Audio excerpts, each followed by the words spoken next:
আমিষ ও নিরামিষ চ্যানেলে আপনাদের জানাই সবাইকে সাদর আমন্ত্রণ। আজকের রেসিপি পার্শে মাছের তেল ঝাল।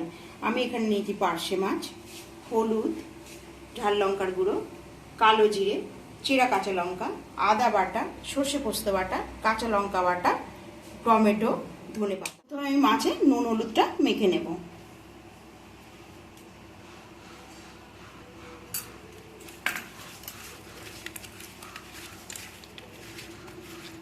আমি আগের থেকে তেলটা গরম করে নিয়েছি, এখন মাছগুলো ভেজে নেব।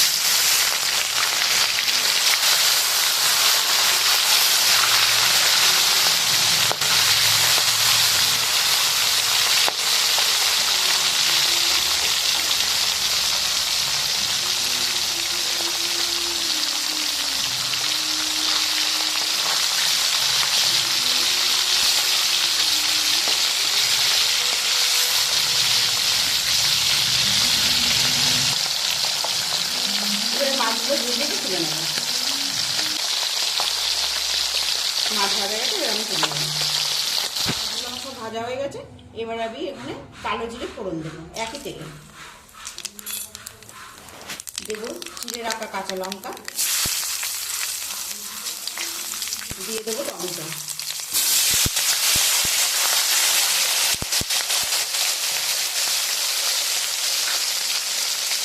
দেবো সামান্য নুন, দিয়ে কষিয়ে নেব।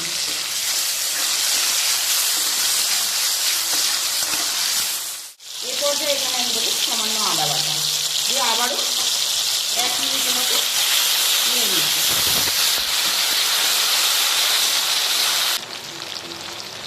দিয়ে দেবো ঝাল লঙ্কার গুঁড়ো, দেবো হলুদ গুঁড়ো, দিয়ে দেবো কাঁচা লঙ্কা বাটা,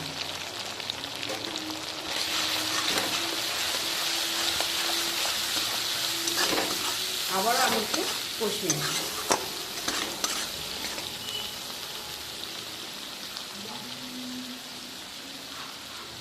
সর্ষে পোস্ত বাটা আমি এখন দিয়ে দেবো। এখানে 2 টেবিল চামচের মতো সর্ষে পোস্ত বাটা আছে।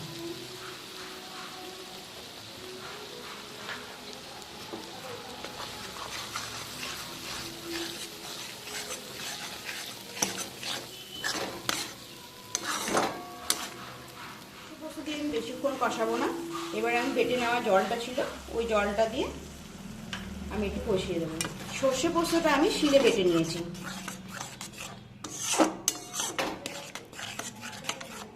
এই সময় গ্যাসের ফ্লেমটা আমি লো টু মিডিয়ামে রেখে দেবো।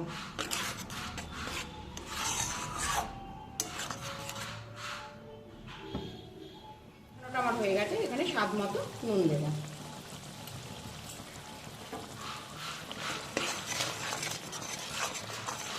জলের পরিমাণটা একটু বাড়িয়ে দেব।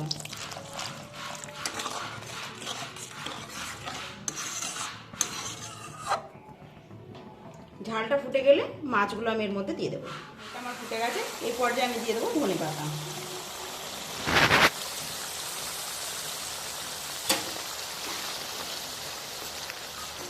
আবার একটু নেড়ে দিয়ে মাছগুলো আমি এতে দিয়ে দেবো।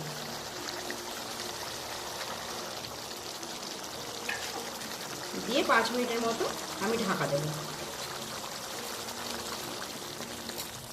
পার্শে মাছের তেল ঝাল আমার রেডি। নামানোর আগে আমি একটু কাঁচা সর্ষের তেল দেবো।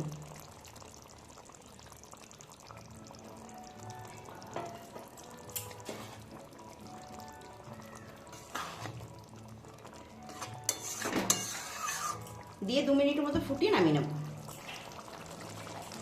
আজকের রেসিপিটি এখানেই শেষ করলাম। ভিডিওটি স্কিপ না করে প্রথম থেকে শেষ পর্যন্ত দেখে যাবেন। ভালো লেগে থাকলে লাইক, শেয়ার, কমেন্ট, সাবস্ক্রাইব করতে ভুলবেন না। সাবস্ক্রাইব করে চ্যানেলের পাশে থাকবেন, পাশে থাকা বেল আইকনটি অবশ্যই প্রেস করে দেবেন। আবার আপনাদের সঙ্গে দেখা হচ্ছে নতুন কোনো ভিডিওতে। ততক্ষণ ভালো থাকবেন, সুস্থ থাকবেন। ধন্যবাদ।